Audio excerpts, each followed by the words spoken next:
Okay dear students, आज continue करते हैं अपने इकोनॉमिक्स को आगे वापस। आज देखेंगे हम जीडीपी और एनपी, जीडीपी और जीएनपी। ठीक है, जीडीपी देखते हैं पहले क्या होती है। जीडीपी के अंदर क्या होता है? Full form gross domestic product. ठीक है, ये होता है इसकी फुल फॉर्म।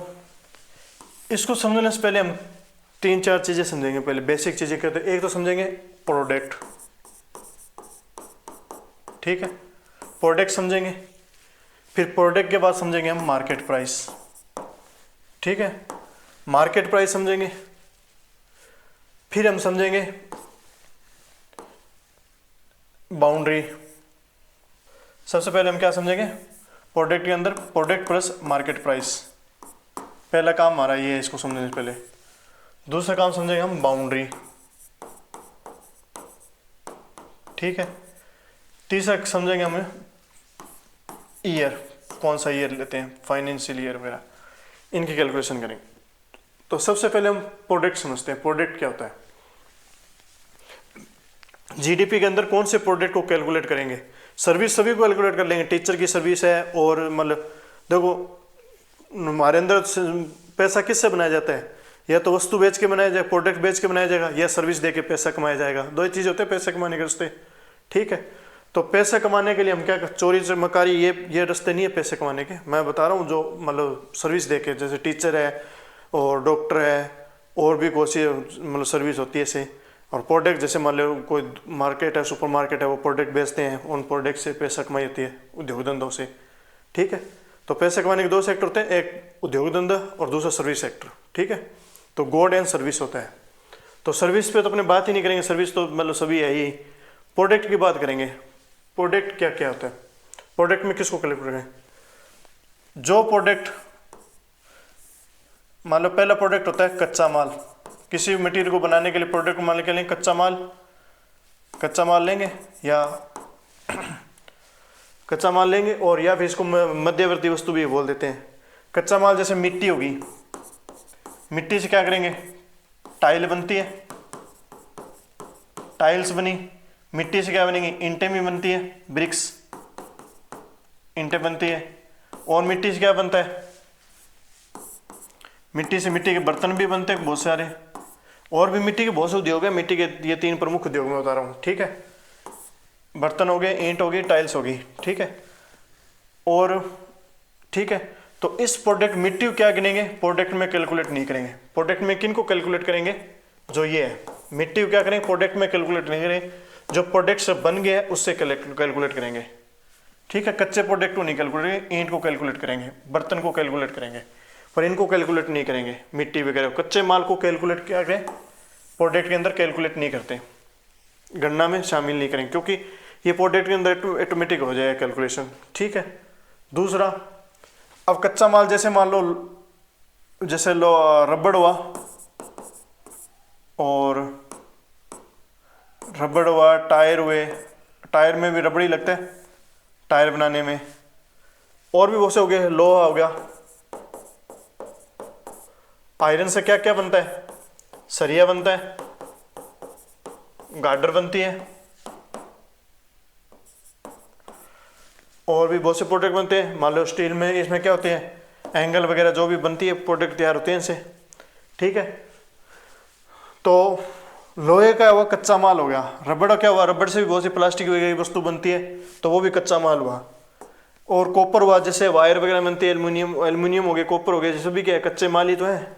ठीक है, तो इन सभी को मिला के अपने क्या बनाते हैं? बहुत सी चीज़ों को यूज करके, कच्चे माल को यूज करके क्या बनाते हैं? कार भी बनाते हैं, है ना।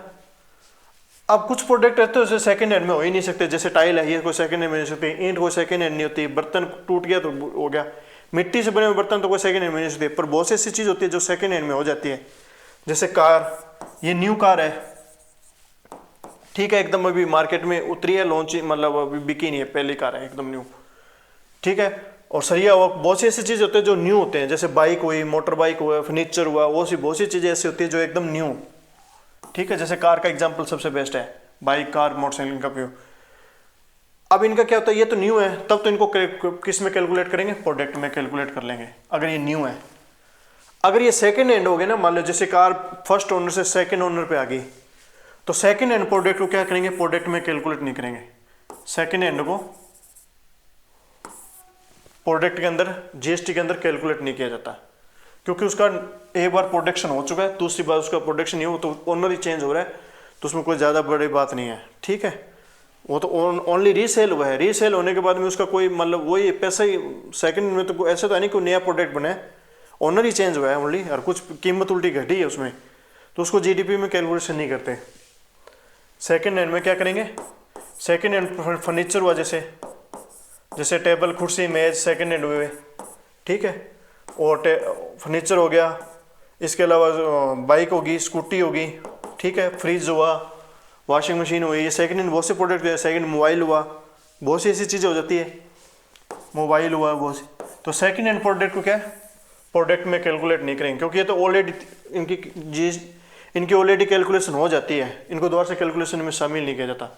तो सेकंड हैंड प्रोडक्ट को प्रोडक्ट में कैलकुलेट नहीं करते, दूसरा कच्चे माल को प्रोडक्ट के अंदर कैलकुलेट नहीं करते। अभी देखते हैं कैसे नहीं होता, ठीक है। इनकी कैलकुलेशन कहाँ जाती है और इनके करने की जरूरत ही नहीं है, क्योंकि एक बार कैलकुलेशन में आ चुकी है। तो प्रोडक्ट में क्या कैलकुलेशन करते हैं, जो न्यू प्रोडक्ट हो और जो क्या हो, कच्चे माल से रेडी हुआ हो एकदम, न्यू प्रोडक्ट को ही क्या बनेंगे, प्रोडक्ट में कैलकुलेट करते हैं ओनली, ठीक है। तो इनको कैलकुलेट नहीं करेंगे, कच्चे माल को, और सेकंड हैंड को प्रोडक्ट के अंदर कैलकुलेट नहीं करते, गणना में शामिल नहीं करेंगे। तो अब देखो, जैसे मान लो मिट्टी से क्या बनाया मैंने, टाइल बनाई है ना।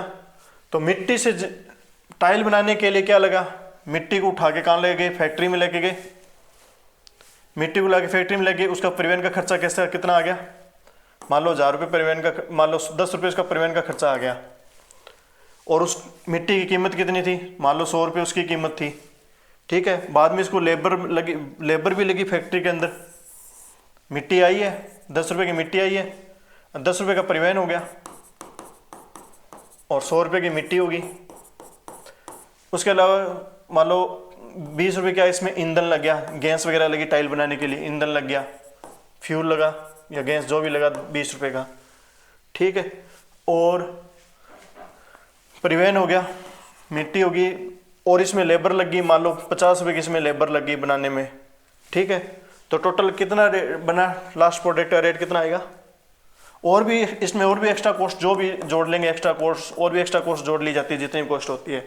ऐसे ब्रेड बनाने में आटा लेके आए 10 रुपये का, फिर उसका परिवहन का खर्चा आया, फिर फैक्ट्री में उसको बनाया, उसका लेबर का खर्चा आया, उसमें कुछ केमिकल डाले, उन केमिकलों का भी खर्चा आया, बहुत सी चीज़ों का खर्चा आया। तो सभी कॉस्ट आती है फैक्ट्री के अंदर, प्रोडक्ट तैयार करने में जितनी भी कॉस्ट आती है उसको क्या बोलेंगे, फैक्टर कॉस्ट। फैक्ट्री के अंदर माल रेडी करने में जितनी कॉस्ट आएगी उसको क्या बोलेंगे, फैक्टर कॉस्ट। फैक्टर कॉस्ट किसे बोलेंगे, फैक्ट्री के अंदर प्रोडक्ट को तैयार करने में कच्चे माल विद समेत, कच्चे माल समेत हो गया, विद कच्चे माल ले लेंगे, रॉ मटेरियल के साथ में लेके जितना भी उसको बनाने में कॉस्ट आती है उसको क्या बोलेंगे, फैक्टर कॉस्ट। तो कच्चे माल समेत जितनी भी उसको बनाने, प्रोडक्ट बनाने में जितनी कॉस्ट है उसे क्या बोलेंगे, फैक्टर कॉस्ट। अब ये प्रोडक्ट आ जाता है मार्केट में। अब ये प्रोडक्ट मार्केट में आ गया, मान लो कोई भी प्रोडक्ट आया, जैसे मान लो ये टाइल ही आ गई, ये जो भी मैंने क्या बनाया, मान लो अब 10 रुपये ये आ गया, 20 रुपये 10 रुपये परिवहन लगा, 100 रुपये की मिट्टी हुई, 20 रुपये का ईंधन लगा, 50 रुपये की लेबर लग गई, ठीक है। और दुकानों तक जाने के लिए परिवहन और लग गया, मान लो 10 रुपये का, वो भी इसके 10 रुपये और परिवहन लग गया दुकानों तक जाने में, ठीक है। तो उसके अलावा उनका सारा मिला लिया जाएगा ऐसे, ये प्रोडक्ट हो गया। मान लो अभी दुकानों तक नहीं गया, मान लो फैक्ट्री से निकल रहा है, फैक्ट्री में मानते हैं, तो 10, 100, 20, 50 कितने हो गए, 70, 100, 180 रुपये हो गया, टाइल का एक बॉक्स तैयार हो गया। मान लो फैक्टर कॉस्ट में कितने का तैयार हो गया, 180 रुपये का हो गया मान लो।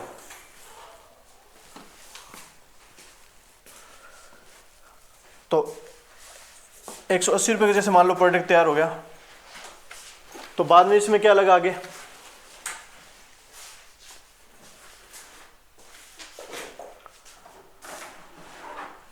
अब इस पे सरकार क्या लगाएगी, टैक्स भी तो लगाएगी। प्लस टैक्स लगेगी, सरकार का क्या लगाएगी, टैक्स। और इसमें कि फिर इसके बाद में कुछ सब्सिडी भी दी जाती है,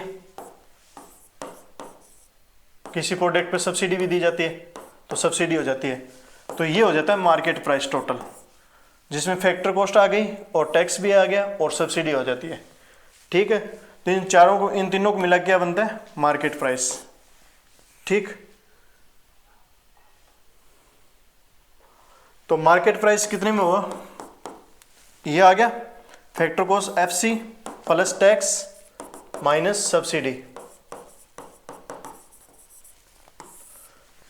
तो एमपी आया अपने पास में, कितना है, मार्केट प्राइस। ठीक, तो हमने अब प्रोडक्ट समझा अभी तक, एमपी ये समझ लिया, मार्केट प्राइस। अब समझते हैं बाउंड्री।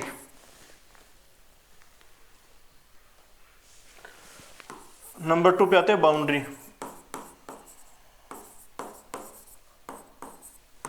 बाउंड्री के अंदर क्या क्या, कौन कौन सी बाउंड्री होती है, बाउंड्री होती है दो टाइप की, एक होती है जियोग्राफिकल,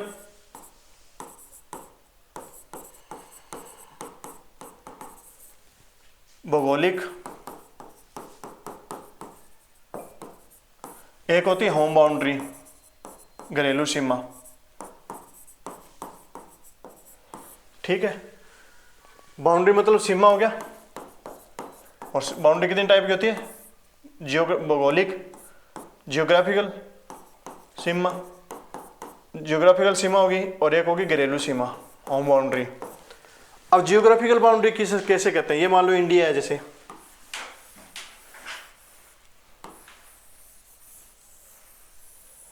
ये मान लो इंडिया है, इंडिया की ये जो बाउंड्री है, इस बाउंड्री क्या बोलते हैं, जियोग्राफिकल बाउंड्री बोलते हैं। ये जो बनाई है, ये किसी भी देश की बाउंड्री किसे बोलेंगे, जियोग्राफिकल बाउंड्री, जो अपने को दिखाई, ये इंडिया के जैसे बनी हुई है, जियोग्राफिकल स्थिति मैप में है। ठीक है, अब होम घरेलू सीमा हम देखते हैं, होम बाउंड्री में कहता है, होम बाउंड्री में तो जियोग्राफिकल बाउंड्री तो होती है, ये तो आएगी जियोग्राफिकल प्लस जियोग्राफिकल बाउंड्री के अलावा इसमें क्या आएगी, हमारी कोई समुद्री सीमा भी होती है, जो भी हमने समुद्र ले रखा है या महासागर में अपनी सीमा है, ऐसे श्रीलंका भी है यहाँ पे, उसकी भी कोई समुद्री सीमा होगी, उसका एरिया, उस समुद्र में इतना एरिया उसका होगा और ये इतना होगा। इसमें इंटरनेशनल मार्केटिंग का समुद्री सीमा का नियम है, वो अपने देखें कभी अलग। ठीक है, ये समुद्री सीमा है भारत की, इस समुद्र, इतना समुद्र का एरिया किसका है, भारत का है। ठीक है, तो ये बाउंड्री भी होती है, कौन सी होगी, समुद्री सीमा या ओशियन बाउंड्री प्लस। और अपने विदेशों में क्या होते हैं, राजदूत होते हैं, जैसे अमेरिका, ब्रिटेन, चाइना, रसिया, इन सब में के अपने राजदूत बने हुए हैं। राजदूत मतलब समझ गए, राजदूत वगैरह समझ गए, मतलब फॉरेन असेंबली। उन फॉरेन असेंबली में भी अपने क्या होते हैं, यहाँ पे कानून और प्रशासन किसका चलता है, भारत का चलेगा, न कि उस देश का चलेगा। जैसे मान लो यूएसए में अपने असेंबली, तो यहाँ पे कानून और नियम किसके चलेंगे, इंडिया के चलेंगे, न कि उन यूएसए के चलेंगे। तो ये भी किस में गिना जाता है, होम बाउंड्री में आ जाता है। तो राजदूत भी आ जाता है इसके अंदर। जितने भी मतलब देशों में भी, फॉरेन कंट्री में जितने भी भारत की फॉरेन असेंबली है, उन सभी की बाउंड्री भी किसके में कैलकुलेट कर ली जाती है, इसी के अंदर आ जाती है। इसका आगे फॉरेन असेंबली। ठीक है, तो घरेलू सीमा में क्या क्या आता है, जियोग्राफिकल बाउंड्री तो आती है, उसके अलावा इसके सामने समुद्री सीमा भी, जैसे इसमें जितने मछली निकलेंगे, उत्पादन होगा, तो उनका भी इसमें कैलकुलेट करेंगे। फॉरेन में जितनी भी सर्विस जा रही है उनका भी कैलकुलेट करेंगे। ठीक है, फॉरेन असेंबली में बहुत से लोग नौकरी करते हैं, वो वहाँ के लोग भी नौकरी करते हैं जहाँ होती है। जैसे यूएसए में अपनी असेंबली है, तो यूएसए में वहाँ के लोग भी नौकरी करते हैं। ठीक है, तो ये होगी इतनी जियोग्राफिकल सीमा। ठीक है, अब नेक्स्ट अपना आता है बाउंड्री के बाद में आता है ईयर। ठीक है, घरेलू सीमा समझ में आया, प्रोडक्ट समझ में आया, मार्केट प्राइस समझ में आया। अब देखते हैं अपने ईयर। मतलब ईयर कितने टाइप के होते हैं, 2 टाइप के होते हैं जनरली अपने देखते हैं। एक तो होता है जो कैलेंडर में चलता है, जो नॉर्मल ईयर हो गया, इसको करते हैं 1 जनवरी से 31 दिसंबर तक काउंट करेंगे। एक होता है फाइनेंशियल ईयर। फाइनेंशियल ईयर को कहाँ से कहाँ कैलकुलेट करते हैं, फाइनेंशियल ईयर को कैलकुलेट करते हैं 1 अप्रैल टू 31 मार्च तक। अपने रिटर्न टैक्स, इनकम टैक्स कब भरते हैं, 31 मार्च को ही भरते हैं सभी, 31 मार्च के बाद ही भरते हैं। और बैंक की क्लोजिंग वगैरह कब होती है, यही होती है 31 मार्च। और सभी व्यापारी बड़े बड़े उद्योगपति कब निकालते हैं अपना मुनाफा और घाटा, वो 31 मार्च को निकालते हैं, उनका फाइनेंशियल ईयर यही होता है। ठीक है, आगे फाइनेंस ईयर भी दो होते हैं। फाइनेंस ईयर भी दो टाइप में जाते हैं, एक होता है बेस ईयर साधारण वर्ष, एक होता है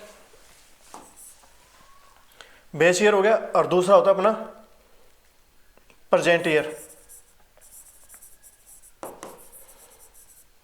ठीक है, प्रेजेंट ईयर कौन सा होगा, 2024 जैसे चल रहा है 2024 और 25। 2024-25 क्यों, इसकी मार्च, इसकी 1 अप्रैल और इसकी 31 मार्च तक, ये फाइनेंस ईयर कौन सा हो गया, प्रेजेंट फाइनेंशियल ईयर हो गया। एक बेस फाइनेंशियल ईयर होते हैं, जैसे अभी हमने कौन सा डिसाइड किया हुआ वर्तमान में, प्रेजेंट टाइम में कौन सा बेस ईयर बनाया हुआ हमने, 2011-12। उससे पहले कौन सा था, 2004-5। और आगे किसकी योजना चल रही है बनाने की, 2017-18 को बनानी चल रही है। ये कौन सा ईयर चलते हैं जिसमें कि इकोनॉमी ना तो ज़्यादा डीप में गई हो, ना ही ज़्यादा इकोनॉमी ऊपर मतलब ऊपर गई हो, एक नॉर्मल से एवरेज हो जिसमें घाटा ना सौदा हुआ, मतलब नॉर्मल एवरेज सही निकला हुआ जीडीपी जिसमें, तो उन ईयर को बेस ईयर बना लेते हैं। ठीक है, और ये 10 साल से पुराना नहीं लेंगे जब भी अपनी जीडीपी कैलकुलेशन करेंगे। ठीक है, और इसको 2011-12 कब बनाया था, 2015 बनाया था, और इसका प्रस्ताव कब रखा है, 2022 में रखा है। अभी बना नहीं है ये बेस ईयर, 2022 में इसको रखा है अभी तक। तो हमारे अभी तक बेस ईयर कौन सा चल रहा है वर्तमान में, बेस ईयर लिया हुआ 2011-12। Present year, present finance year कौन है, 2004-15, 24 और 25। ठीक है, 2024 और 25 क्या होगा, फाइनेंस ईयर वो हो गया प्रेजेंट, और बेस ईयर कौन सा हो गया, 2011। अब देखते हैं जीडीपी की कैलकुलेशन करते करें। जीडीपी की कैलकुलेशन करने के लिए क्या करेंगे, मार्केट प्राइस देखेंगे। जैसे मैं चीनी और डॉक्टर की कैलकुलेशन करता हूँ ओनली, मतलब शुगर और डॉक्टर की सर्विस, इन दो पे कैलकुलेशन करता हूँ एक बार जीडीपी के। और भी सर्विस आएंगी, मैं एक बार इन दो को लगे चलता हूँ। मान लो शुगर की कॉस्ट उसमें 2011-12 में 25 रुपये थी विद टैक्स, मार्केट प्राइस उसका 2011-12 में मार्केट प्राइस कितना था शुगर का, इतना था। और डॉक्टर की फीस का मार्केट प्राइस कितना था, मान लो 50 रुपीज़ था उस समय।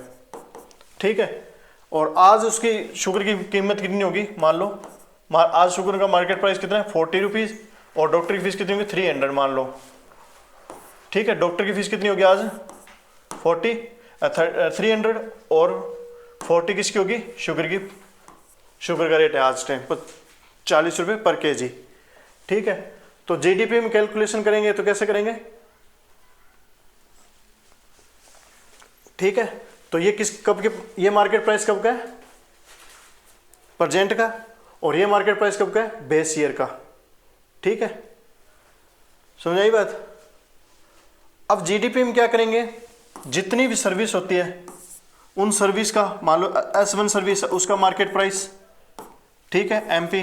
दूसरा S2 सर्विस है उसका मार्केट प्राइस, ठीक है, MP2, या उसका जो भी मार्केट प्राइस है। ऐसे करके बहुत सारी सर्विस होती है, सभी सर्विस का क्या करेंगे, मार्केट प्राइस, इनका पैसा निकाल लेंगे, इनका पैसा निकाल लेंगे, ऐसे करके बहुत सारी सर्विस निकाल लेंगे। ऐसे हमने बहुत से प्रोडक्ट रेडी किए। ठीक है, जिस ईयर में कैलकुलेशन कर रहा हूँ, मान ले आज मान लो 2000 कौन सा चल रहा है, 24-25 चल रहा है, तो 24-25 में इन्हें क्या किया, ये प्रोडक्ट निकाल लिए, इन सभी का मार्केट पहले आज 2024-25 अपने देखते हैं। ठीक है, तो ये होगी। और उसी ईयर फाइनेंस ईयर में कितनी बनी है प्रोडक्ट बने, P1 प्रोडक्ट बने, P2 बने, P3 प्रोडक्ट बने, बहुत सारे प्रोडक्ट बने, और उनका भी मार्केट प्राइस अलग अलग, MP1, MP2, MP3, MP4, ऐसे करके बहुत से चले गए। तो इन सभी का पैसा और इन सभी का पैसा को क्या कर देंगे, लास्ट में ऐड कर देंगे, जितना भी पैसा निकल गया उसे क्या बोलेंगे, जीडीपी। ठीक है, अब जीडीपी दो टाइप की होती है। अब देखते हैं जीडीपी दो टाइप की कौन कौन सी होती है, रियल और दूसरी रियल जीडीपी, और दूसरी होती है नॉमिनल जीडीपी। ठीक है,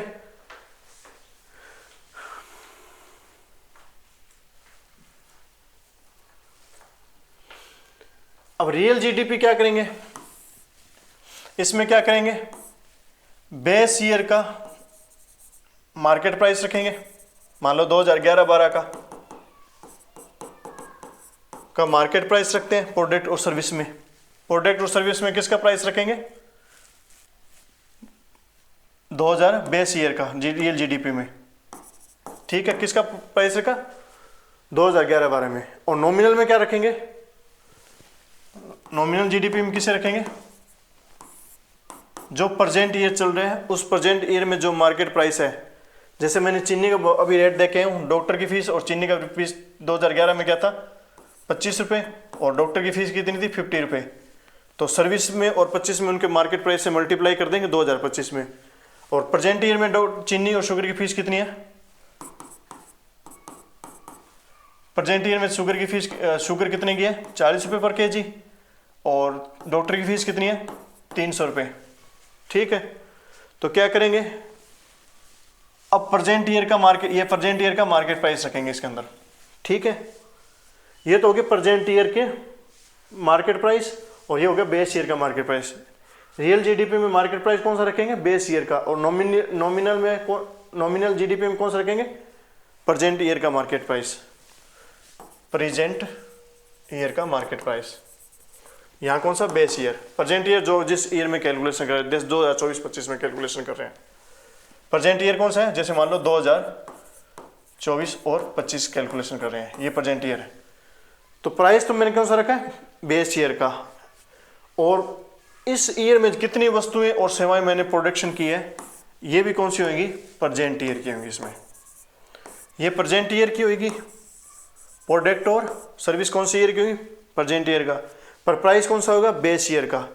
तो इन दोनों का मल्टीप्लाई निकाल के लास्ट में जो पैसा निकाल के लाएंगे पूरे देश का, सभी सर्विस का पैसा, जितनी भी अलग अलग सर्विस है उन सभी का पैसा जोड़ लिया हमने, और जितने भी अलग अलग प्रोडक्ट बनाए हैं उन सभी का प्रोडक्ट नहीं जोड़ लिया बेस ईयर के साथ में।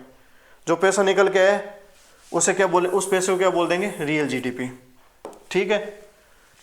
इधर नॉमिनल एवरेज में क्या होता है, इसमें क्या होते हैं, प्रेजेंट ईयर के प्रोडक्ट और सर्विस लेते हैं, प्रेजेंट ईयर के प्रोडक्ट और सर्विस, ठीक है। और मल्टीप्लाई कैसे करते हैं, प्रेजेंट ईयर के ही मार्केट प्राइस से करते हैं। तो इस साल में जो मतलब प्रेजेंट ईयर के जितने प्रोडक्ट बनाए और प्रेजेंट ईयर के मैंने क्या कर लिए, रेट कैलकुलेट कर लिए। तो जो जीडीपी निकल गया है, जितना पैसा निकल गया आएगा, जितना पैसा निकल गया उसे कौन सा बोलेंगे, नॉमिनल जीडीपी। तो ज़्यादा कौन होगा, ज़्यादा यही होगा, क्योंकि इसमें क्या धीरे धीरे रेट तेज है, सर्विस भी तेज है। मान लो रेट तेज है, सर्विस तो सेम लिया, प्रोडक्ट सेम लिए, दोनों में प्रोडक्ट और सर्विस दोनों में तेज है ना, पर मार्केट प्राइस दोनों का चेंज किया मैंने, तो ये कम होगा, रियल जीडीपी कम होगी और नॉमिनल जीडीपी ज़्यादा होगी, है ना। तो नॉमिनल जीडीपी समझ आएगा, नॉमिनल जीडीपी में कौन सी ली जाती है, प्रोडक्ट सर्विस प्रेजेंट ईयर की, और रेट कौन से लिए जाते हैं, प्रेजेंट ईयर की, और उनका मल्टीप्लाई करके जो पैसा निकल के आते हैं, जो वैल्यू उसे नॉमिनल जीडीपी। रियल जीडीपी में प्रेजेंट ईयर की प्रोडक्ट और प्रेजेंट ईयर की सर्विस का मल्टीप्लाई करेंगे मार्केट प्राइस से, और जो सर्विस का निकल गई कॉस्ट, जो भी वैल्यू निकल गई उसे क्या लेंगे, रियल जीडीपी, ठीक है। तो इसे बोलते हैं जीडीपी। जीडीपी क्या हो गया, एक साल में हमने कितना पैसा बनाया है विद प्रोडक्ट और विद सर्विस मिला के, ठीक, इसे बोलते हैं जीडीपी की, ठीक है। और जीडीपी दो टाइप होगी, रियल और नॉमिनल, ठीक है। हमेशा जीडीपी में ज़्यादातर इसको ध्यान में रखते हैं कि अब आगे देखते हैं जीडीपी की कैलकुलेशन कौन करता है, ये सारे कैलकुलेशन कौन करता है, आंकड़े कौन निकालता है, कितना किससे कितना गुणा करना है, कितना गुणा करता है, ये कैलकुलेशन कौन करता है,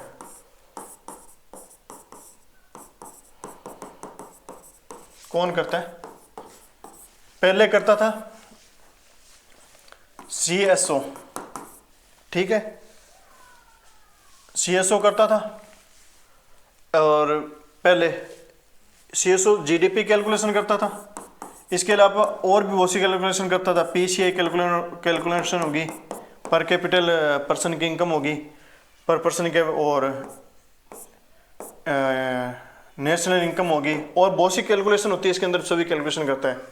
इसके समांतर एक और था ऑर्गेनाइजेशन, एनएसएसओ, ठीक है, एनएसएसओ और था, ये किसकी कैलकुलेशन करता था, ये बेरोजगारी मतलब पॉवर्टी की कैलकुलेशन करता था, अनएम्प्लॉयमेंट की कैलकुलेशन करता था, और भी इसमें अंदर बहुत सी चीजें थी उनकी कैलकुलेशन करता था। ठीक है, तो सीएसओ जीडीपी कैलकुलेशन करता था पहले। ठीक है, इसका नाम हो गया सेंट्रल स्टैटिक्स ऑर्गेनाइज ऑफिस। ठीक है, और इसका हो गया नेशनल सैंपल सर्वे ऑर्गेनाइजेशन। ठीक है, इनकी फुल फॉर्म ये होती है। तो ये दोनों को क्या किया, 2019 में कोलैप्स कर दिया। 2019 में इन दोनों क्या कर दिया, कोलैप्स करके क्या कौन सा बना दिया, एक नया ऑर्गेनाइजेशन बना दिया, एनएसओ।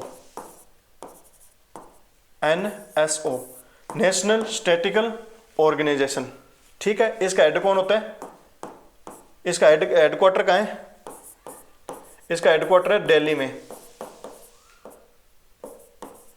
ठीक है, इसके अलावा इसके ऑफिस और भी होते हैं, पर हेडक्वार्टर कहाँ है इसका, जो मुख्य कार्यालय वो कहाँ पे है, दिल्ली में। इसके अलावा बहुत से ऑफिस और भी है इसके। ठीक है, एनएसओ करता है। अब वर्तमान में अपने प्रेजेंट टाइम में किसको कहेंगे जीडीपी कैलकुलेशन। अब तो ये सारी ये भी कैलकुलेशन ये करने लग गया और इधर वाली भी ये करने लग गया। तो इसका मतलब 2019 के बाद दोनों कैलकुलेशन कौन, दोनों एक हो गए, और दोनों कैलकुलेशन कौन करता है, एनएसओ करता है। तो अब आज के टाइम में जीडीपी कैलकुलेशन कौन करता है, एनएसओ। ठीक है, जीडीपी कैलकुलेशन करता है। ठीक है, जीडीपी की कैलकुलेशन कौन करता है, एनएसओ नेशनल स्टैटिकल ऑर्गेनाइजेशन। इसका हेडक्वार्टर क्या है, दिल्ली में। ठीक है, बाकी इसके ऑफिस और भी भारत में बहुत सी जगह हैं। ठीक है, तो ये कैलकुलेशन करते हैं। अब आते आगे जी, आगे करते हैं जीएनपी। ठीक है, ये देखते हैं। ठीक,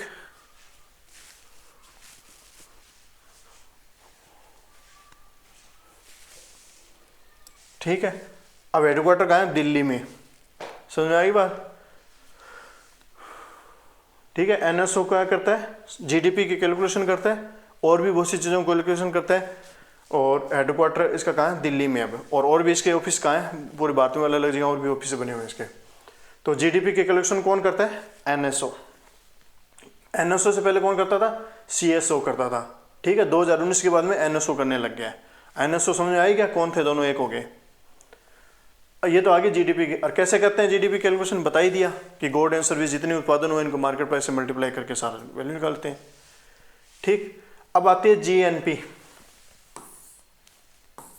जीएनपी ग्रॉस नेशनल प्रोडक्ट या प्रोडक्शन,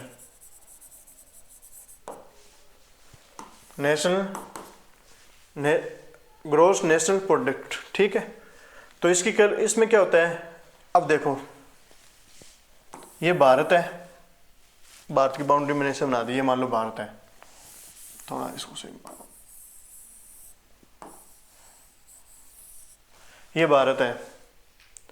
ठीक है, भारत में क्या है, कुछ विदेशी कंपनियां भी हैं जो सर्विस दे रही है, यहाँ उत्पादन कर रही है, जो भी बना रही है काम, कुछ न कुछ विदेशी कंपनियां यहाँ जैसे काम कर रही है। ठीक है, जैसे यूट्यूब होगी, ये विदेशी कंपनी यहाँ काम कर रही है। ठीक है, फेसबुक होगी, यहाँ काम कर रही है। अमेजोन होगी, यहाँ काम कर रही है। डोमिनोज हो गए, यहाँ काम कर रही है। मैकडोनल्ड हो गए, वो भी यहाँ काम कर रही है। ठीक है, बहुत सी विदेशी कंपनी है यहाँ काम कर रही है। ठीक है, भारतीय कंपनी कौन सी है, जियो है जो यहाँ काम कर रही है। एयरटेल है जो भारतीय कंपनी है, वो भी यहाँ काम कर रही है। ठीक है, तो यहाँ पे ये काम कर रही है कंपनी, जियो हो गया। अब जियो के काम ऑफिस क्या होगा, बाहर भी तो होंगे, विदेशों में भी जियो के ऑफिस है। ठीक है, और यहाँ देश में तो है ही उनका। ठीक है, और भारत में और भी विदेशी कंपनी है। ठीक है, तो मोटा, और हमारे देश के बहुत से बच्चे या बहुत से लोग कहाँ के विदेशों में रह रहे हैं और वहाँ से पैसा कमा रहे हैं और यहाँ बेचते हैं। ये मतलब यहाँ ही उनका आधार कार्ड या मूल निवास अभी तक वो यहाँ के माने जाते हैं, वो तो वहाँ बस बिजनेस करने या व्यापार करने या पढ़ाई करने के लिए बाहर गए हुए हैं, तो वो पैसा वहाँ कमाते हैं। ठीक है, वो वहाँ से सर्विस दे के पैसा यहाँ लेके आते हैं। तो कुल मिला के क्या कहेंगे, विदेशियों की इनकम जो बाहर से हो रही है, विदेशियों ने जो इनकम की है या फॉरेन ने जो इनकम की है जो बाहर से, उसको बोल देंगे वाई। ठीक है, और जो विदेशियों से पैसा कमाई करके क्या आया, विदेशों में जो बच्चे अपने हैं, जो इंडियन लोग हैं या इंडियन कंपनी है, उन्होंने पैसा कमा के कहाँ लेके आएंगे भारत में। अब जियो वहाँ काम कर रही है तो पैसा कहाँ लेके आएगा, भारत का बंदा है तो भारत में ही आएगा पैसा। ठीक है, तो ये हो गया वाई एक्स। ठीक है, समझ आ गई बात। तो जीडीपी में क्या है, इनकी भी कैलकुलेशन हो जाती है और इनकी कैलकुलेशन नहीं हो पाती, क्योंकि जीडीपी में हमने क्या पढ़ना है, जितनी भी घरेलू सीमा के अंदर प्रोडक्शन हो रहा है उनको कैलकुलेशन करते हैं हमने। ठीक है, होम बाउंड्री में जितना भी प्रोडक्शन होता है तो उनको हम काउंट करते थे। ठीक है, तो इनको तो काउंट किया ही नहीं अभी तक। जो विदेशों में कंपनी है अपनी, विदेशों में जो स्टूडेंट है, पहले तो ओनली राजदूत को कैलकुलेट किया विदेशों में, पर विदेशों में जो अपने बच्चे हैं या अपने लोग जहाँ कमा रहे हैं, और इंडोनेशिया वगैरह में बहुत से था, बैंकॉक में जाए हुए हैं, कनाडा में है, अमेरिका में है, चाइना में है, रशिया में है, बहुत सी जगह अपने लोग बैठे हुए हैं। भारतीय ब्रिटेन में भी है, अफ्रीका में भी है, साउथ मतलब अफ्रीका के अंदर, अफ्रीका महाद्वीप में तो बहुत से गुजराती अपनी दुकानें लगा के बैठे हुए हैं। तो वो लोग यहाँ वो काम तो करते ही हैं, उनका पैसा भी तो होता है। वो क्या हमने जीडीपी में कैलकुलेशन किया उनका? जो विदेशों में हमारे लोग कमा रहे हैं पैसा या सर्विस दे के पैसा कमा रहे हैं, क्या विदेशों का पैसा हमने जीडीपी में कैलकुलेशन किया? नहीं किया। विदेशों से जो हमारे बच्चे कमा रहे हैं, विदेशों में जो देसी मान लो जो विदेशों में जो देसी हैं उनका पैसा काउंट किया हमने? जीडीपी में नहीं किया। इसको एक्स बोल देते हैं। ठीक है, जो विदेशों से इनकम हो रही है वो हमारी हमने काउंट की? नहीं की। पर विदेशी लोग यहाँ कमा रहे हैं उनको तो हमने काउंट कर ही लिया, क्योंकि विदेशी कंपनी यहाँ कमा रहे हैं, यहाँ से जितना ही प्रोडक्शन हुआ, मान लो अमेजोन ने कितना व्यापार की है तो उस व्यापार को हम कैलकुलेट कर लेते हैं, है ना। अमेजोन को कर लेंगे, डोमिनोज ने कितने पिज्जा बेचे हैं यहाँ पे, उन पिज्जा को कैलकुलेशन कर लेंगे, सभी को लेंगे। तो जीडीपी में क्या हो जाती है, जीडीपी के अंदर क्या होता है, जीडीपी के अंदर विदेशी भी आ जाते हैं कैलकुलेशन के अंदर। ठीक है, जीडीपी के अंदर कौन कैलकुलेशन होता है? विदेशी आ जाते हैं, जबकि हमारे जो विदेशों में काम कर रहे हैं ये नहीं आते, क्योंकि हमने घरेलू सीमा में किया है। घरेलू सीमा में यहाँ पर तो बहुत से लोग काम कर रहे हैं, विदेशी भी काम कर रहे हैं, हमने तो उनकी भी सर्विस और मार्केट प्राइस कैलकुलेशन कर ली, है ना। समझ आई बात। जीडीपी में क्या होता है, अपने घरेलू सीमा के अंदर जितना व्यापार हो रहा है उन व्यापार या सर्विस को क्या कर लिया, सारों को कैलकुलेशन ले लिया, जिसमें विदेशी भी आ गए, इंक्लूड हो गए। पर विदेशों में अपने जो देसी लोग बैठे हैं उनकी इनकम इनमें कैलकुलेट नहीं होती जीडीपी में। तो क्या ये हिस्सा अपना देश का नहीं है? जो बाहर से पैसा लोग इंडिया से बाहर जो पैसा कमा रहे हैं, ये अपना देश का हिस्सा नहीं है हिस्सा? यह आएगा, इनपुट होगा और ये जाएगा। क्या ये हिस्सा अपना है? भाई जो विदेशों में पैसा कमा रहे हैं ये अपने देश का हिस्सा ही नहीं, जो कि अपने जीडीपी में कैलकुलेशन कर बैठे हैं, है ना। अब सीधा सीधा बनाते हैं कि पूरे देश ने कितना रुपया कमाया। मैं सीधा एग्जांपल से समझाता हूँ। पूरे देश ने 1000 रुपये कमाया, ठीक है, जिसमें से 200 रुपये कौन कमा के चला गया? विदेशी कमा के चले गए। जिसमें से क्या है, 800 रुपये तो भारत के थे और 200 रुपये कौन कमा के गए? विदेशी कंपनियां कमा रही है।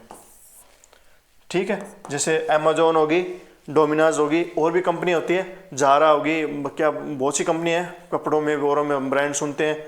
ठीक है, प्यूमा और बहुत से एडिडास वगैरह सभी कहाँ की बाहर की कंपनी ही तो है। एप्पल वगैरह और हो गया, एप्पल हो गए, वीवो होगी, मान लो जितनी भी कंपनी है मोबाइल की और की सभी कंपनी का विदेशी कंपनी है, यहाँ से पैसा कमा रही है, प्रोडक्शन कर रही है अपना। तो विदेशियों ने यहाँ कुछ कमाई करते हैं, विदेशी कंपनी यहाँ से लेके जाती है पैसा। तो हमने क्या किया, 1000 रुपये में पूरे साल में कितना पैसा कमाया देश ने? 1000 रुपये कमाया। पर जिसमें से 800 रुपये तो भारत को आए और 200 रुपये हमने क्या विदेशों को थे। हमने तो जीडीपी में वो भी कैलकुलेशन कर लिया। तो क्या ये डाटा सही है जीडीपी का? ये सही नहीं है, ये 200 रुपये अपना है ही नहीं, फिर इसको क्यों कैलकुलेशन करें? तो जीडीपी में क्या करना पड़ेगा अपने को? पहले तो अपने माइनस करनी पड़ेगी। कौन सी? जो विदेशों से इनकम हो रही है, ये मान लो जीडीपी है, तो इसमें कौन सी इनकम माइनस इसको मैं बनाता हूँ, इसको कुछ, ये मान लो 800 रुपये है, ये 1000 रुपये है जो जीडीपी है, ये मान लो जीडीपी है टोटल। ठीक है, इसमें से विदेशों ने जो कमाई की उसको मैंने वाई मान लिया। तो जीडीपी से मैंने क्या किया, वाई को माइनस किया, तभी 800 आया, है ना। तो मुझे क्या करना पड़ेगा, जीडीपी में से पहले तो माइनस करना पड़ेगा वाई को, जो विदेशों ने यहाँ से कमाया है, फॉरेन लोगों ने यहाँ से जितना कमाया उसको माइनस किया पहले मैंने। फिर मान लो 100 रुपये विदेशों से कमाई करा के लाए हम, अब विदेशों से हमें कितना पैसा आया, ये वाई हो गया, वाई तो हमारा जीडीपी से में गया। अब 100 रुपये क्या विदेशी हमारे जो भी हमारे फॉरेन में बैठे हुए व्यक्ति है, गुजराती है और है जो बच्चे हैं, वो क्या करते हैं, स्टूडेंट क्या करते हैं, विदेशों से इनकम पैसा भेज रहे हैं, उन्होंने भेजा 100 रुपये, है ना, उन्होंने 100 रुपये भेजा, तो ये तो अपना पैसा है जो बाहर से आया है, कमाया उन्होंने वहाँ से, पर आया तो अपना ही है, तो ये 100 रुपये क्या होगा, इसमें ऐड हो गया, तो 100 रुपये ऐड हो गएगा, 100 रुपये क्या करेंगे, इसमें ऐड करेंगे, तो 800 + 100 कितना हो गया, 900 होगा। इससे बोलेंगे जीएनपी, ग्रोस नेशनल प्रोडक्शन, मतलब देश की वास्तविक क्या प्रोडक्शन हुई है। समझाई बात आपको कि देश में वास्तव में प्रोडक्शन क्या हुआ है। ये तो अपने काउंट करो ही मत, ये तो विदेशियों का अपना नहीं है, अपना तो जो है वो काउंट करो, 800 रुपये अपना है और बाकी का 100 रुपये विदेशों से आ रहा है वो काउंट करो। तो इसमें क्या करेंगे, एक्स को ऐड करेंगे, तो इसको लिखेंगे, ये हो जाएगी जीएनपी। जीएनपी समझ में आ गई। जीडीपी में से क्या करेंगे, जीडीपी में एक्स को तो ऐड कर देंगे और माइनस वाई कर देंगे जो विदेशों में गई। ठीक है, समझ आएगी बात। जो बाउंड्री में क्या है, जो लोग पैसा ले गए बाहर उनको तो हम काउंट करेंगे नहीं, क्योंकि वो उनका है, हम हमारा नहीं है, हम उसको कैसे मान ले, जीडीपी हमारी वो। ठीक है, और जो पैसा हमारे अंदर, हमारे विदेशों में से पैसा कमा के आ रहा है तो उसे तो काउंट करेंगे, क्योंकि वो पैसा हमारे देश का है, उसको तो प्रोडक्शन में लाएंगे। तो एक्स क्या होगा, फॉरेन में से जो आया वो पैसा हो गया, और जो विदेशों से हमारे से लेके गए उसे हो गया, जो उसको हमने माइनस कर दिया जीडीपी में से। क्यों, 1000 रुपये में से 200 रुपये तो फॉरेन में जा रहा है, तो इसको तो माइनस करना पड़ेगा, और एडिशन किसको करना पड़ेगा, जो 100 रुपये आ रहा है। ठीक है, तो मैंने क्या किया,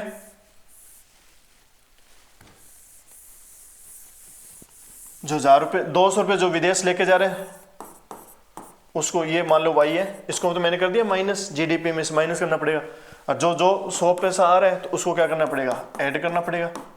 ठीक है, तो नेट अपना जीएनपी कितना आया, 900 रुपये, जो कि क्या जीडीपी से कम ही है। जबकि जीडीपी अपने कितना, अपने तो खुश हो रहे हैं, 1000 रुपये कमा लिया, 1000 रुपये कमा लिया, जबकि वास्तविक डाटा क्या आ रहा है, 900 रुपये आ रहे हैं। 1000 रुपये कहाँ कमाए, 900 रुपये कमाए हमने, है ना। वास्तविक डाटा ये है, न कि ये है, ये तो एक, इसमें तो विदेशी भी तो है, समझ आ गई, फॉरेन भी तो है। अगर अब इस पे कैलकुलेशन करते हैं, मान लो जितना, अगर यही होता कि 200 रुपये लोग कमा के जा रहे हैं, ठीक है, ये जीएनपी होगी और जीडीपी होगी। मान लो 200 रुपये क्या किया, 200 रुपये या 200 रुपीज़ क्या कर रहे हैं, विदेशी यहाँ से लेके जा रहे हैं, फॉरेन लोग यहाँ से लेके जा रहे हैं, और इंडिया में से वापस क्या, उन्होंने बाहर जो बैठे उन्होंने क्या करिए, 100 रुपये के बजाय उन्होंने 200 रुपये भेज दिए, उनकी भी वहाँ इनकम अच्छी थी, वो भी यहाँ गए। सीधा सीधा एग्जाम्पल है, यहाँ से बर्गर बेच दिए डोमिनोज ने, कितने, 200 रुपये के। ठीक है, और विदेश, और हमारे इंडियन ने क्या, छोले भटूरे बेच दिए विदेशों में 100 रुपये के, 200 रुपये के, तो दोनों का इनकम बराबर हो गया। तो 200 रुपये यहाँ से वो कमा के चले गए, हमने 200 रुपये वहाँ से कमा के उनके लिए आए, तो बराबर हुआ हमारा हिसाब।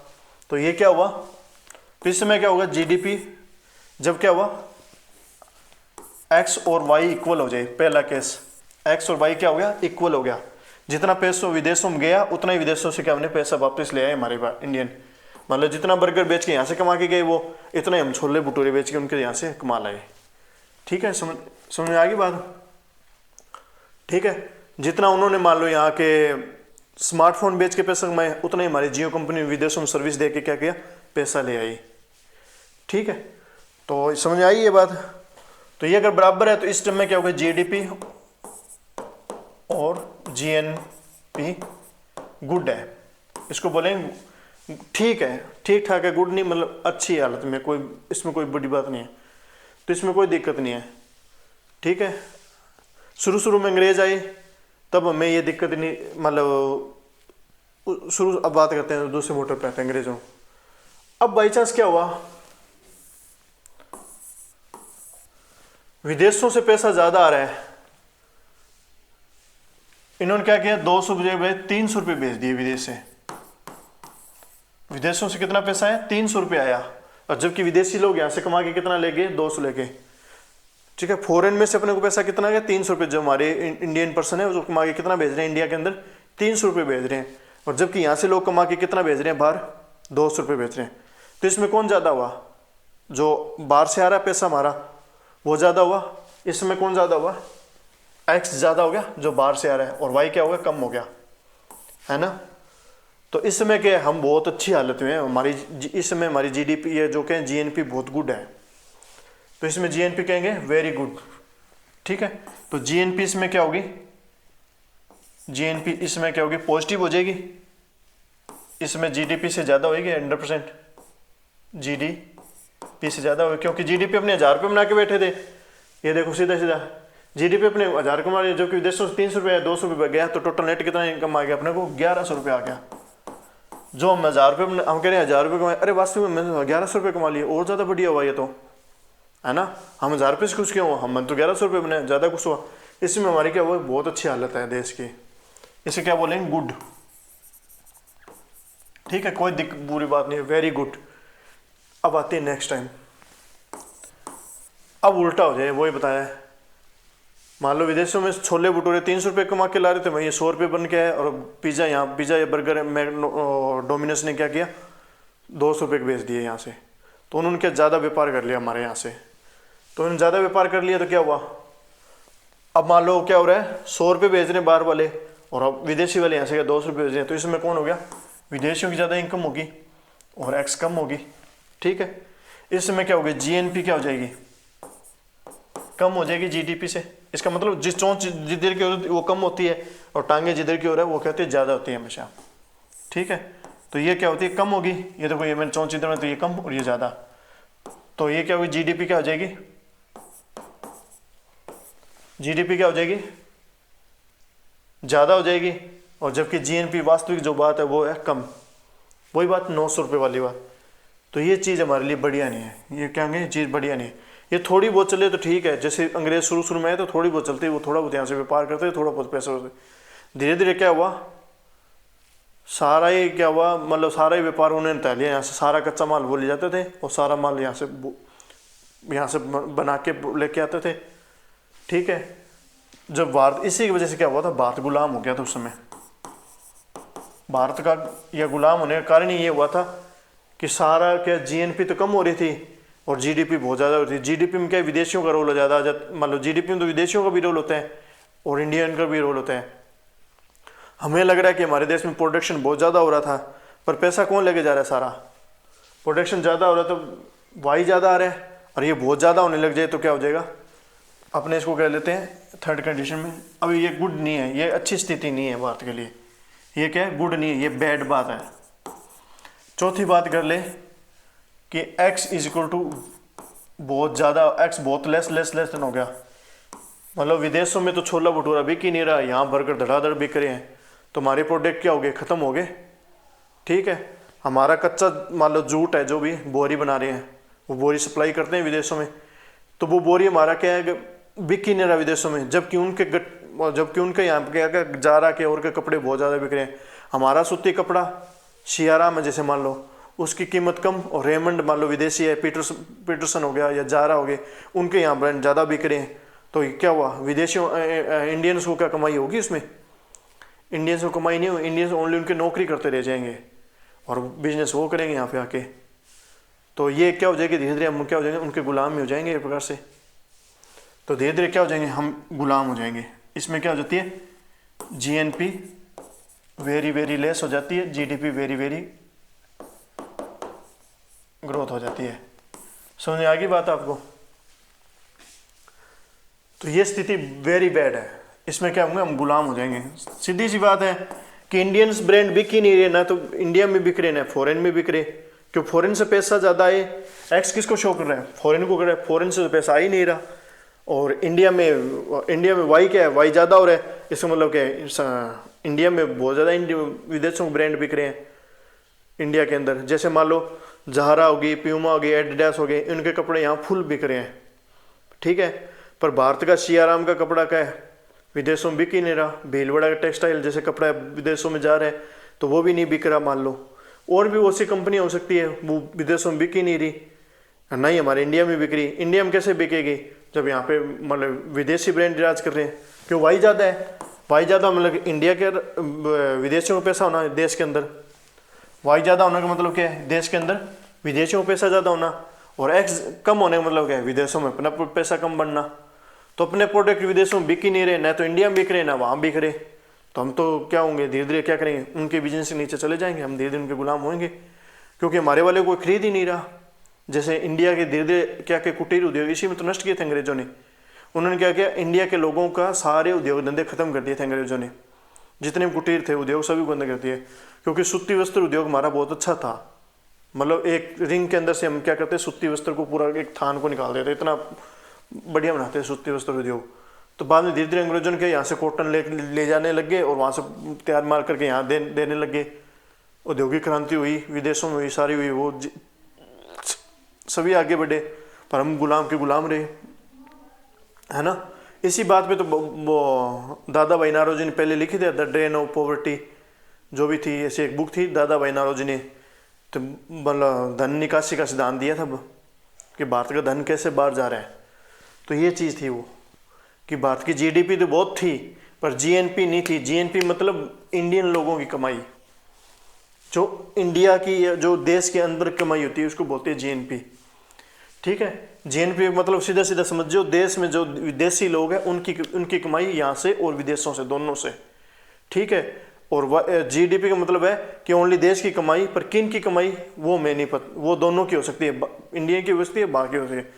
पर जीडीपी अगर ज़्यादा होने लग जाए और जीएनपी कम होने लगे तो इसका मतलब समझ लो सारी जीडीपी किन की होने लगी, विदेशों की होने लगी। समझ आई बात। तो जीएनपी होगी देश की कमाई प्रकार से, तो जीएनपी कम होगी जीडीपी से बहुत ज़्यादा, तो क्या होगा, देश धीरे धीरे क्या गुलामी की ओर जाएगा। ठीक है, इंडियंस ब्रांड कहीं बिकेंगे नहीं। जैसे मान लो जियो की सर्विस कोई विदेशों में कोई ले ही नहीं रहा, और जबकि उनके यहाँ जितनी भी कंपनी आ रही है वो सभी सर्विस अच्छी दे रही है। शुरू शुरू में वोडाफोन और जैसी कंपनी आई थी, विदेशी थी सारी, शायद विदेशी थी ये कंपनी, अपने कंपनी से सीधा जियो कंपनी सर्विस अच्छी दे रही है बाहर, मतलब और उनसे कमाई नहीं हो रही मान लो।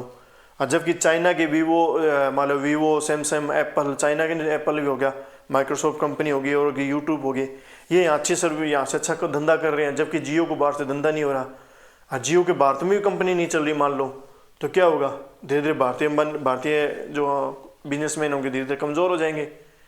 जो कमज़ोर भारतीय लोग कमज़ोर होने लग जाएंगे धीरे धीरे, जब भारतीय लोग कमज़ोर होने लग जाएंगे इकोनॉमिक रूप से और विदेशी स्ट्रॉन्ग होने लग जाएंगे, तो धीरे धीरे क्या होंगे, गुलाम में होंगे ऑटोमेटिक, क्यों, फिर हर चीज़ में उनका कब्जा होने लग जाएगा।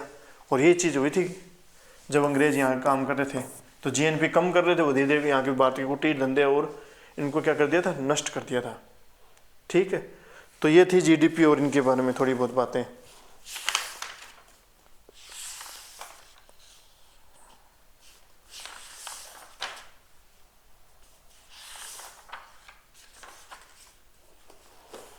जीडीपी की कैलकुलेशन करते हैं क्यों है, क्योंकि इसलिए करता है कि हमें पता तो चले कि हम घाटे में कि फायदे में।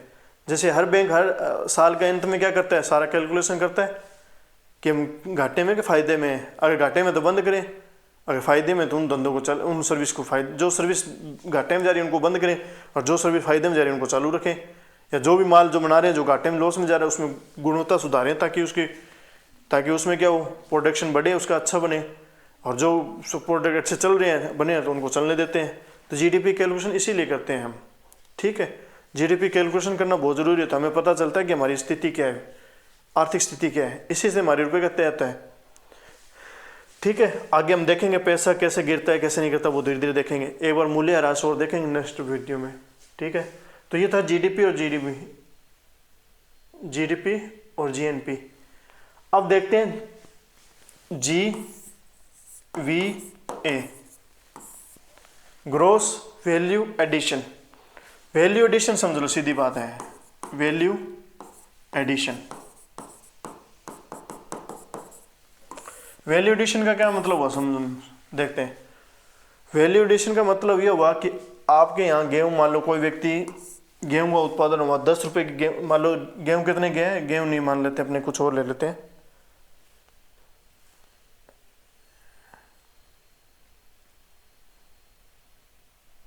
अपने ले लेते हैं कोई और है प्रोडक्ट, कोई भी,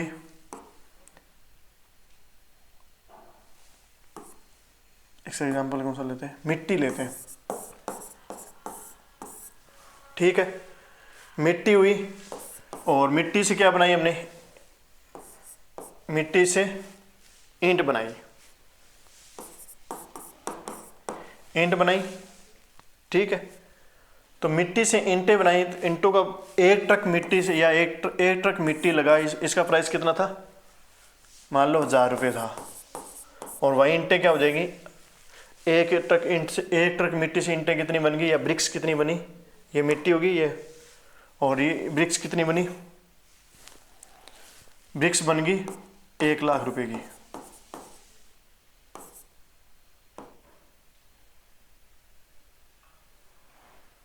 ठीक है, 1 लाख रुपए की बन गई।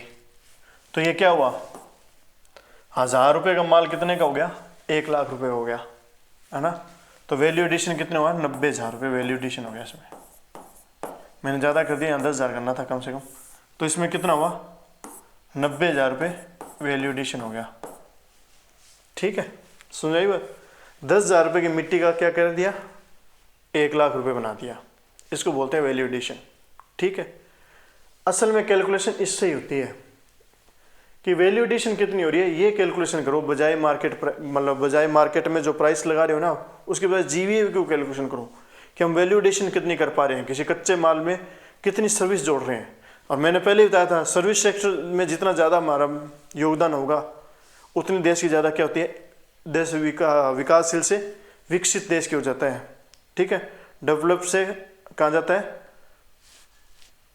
हाँ, अंडर डेवलप से कहाँ जाता है, डेवलप की ओर जाता है, डेवलपमेंट की ओर जाता है। ठीक है, विकसित विकासशील से कहाँ की ओर जाता है,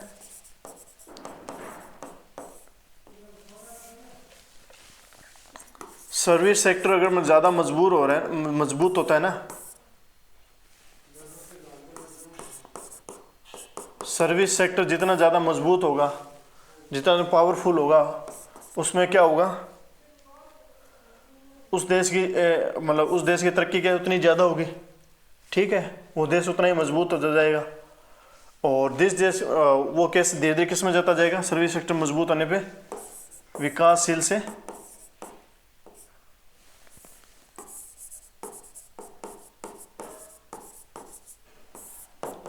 विकसित की ओर जाएगा। और ये इसी को बोलते हैं वैल्यू एडिशन, जितना ज़्यादा करेंगे उतना ही ज़्यादा क्या होंगे, विकसित की ओर जाएंगे। वैल्यू एडिशन करने के लिए क्या चाहिए हमें, टेक्निक चाहिए, सुविधा, मतलब टेक्निक चाहिए, दिमाग चाहिए, सोच चाहिए, सोचना पड़ेगा, सर्विस बढ़िया बनानी पड़ेगी। ठीक है, तो वैल्यू एडिशन करना ही हमारा क्या होता है, सर्विस सेक्टर को मजबूत करना। वैल्यू एडिशन करने का मतलब क्या है, सर्विस सेक्टर को मजबूत करना। सर्विस सेक्टर जब मजबूत होगा, जब हम पढ़ाई की ओर जाएंगे, ज़्यादा पढ़े लिखे टेक्नीशियन लाएंगे, ज़्यादा और करेंगे, सर्विस देंगे। क्योंकि सर्विस सेक्टर में क्या होता है, एक बार काम कर लिया, सारा संसाधनों का बहुत कम यूज लेते हैं, बाहर के अपने आप से ही सारा काम कर देते हैं, उससे पैसा बनने लग गया।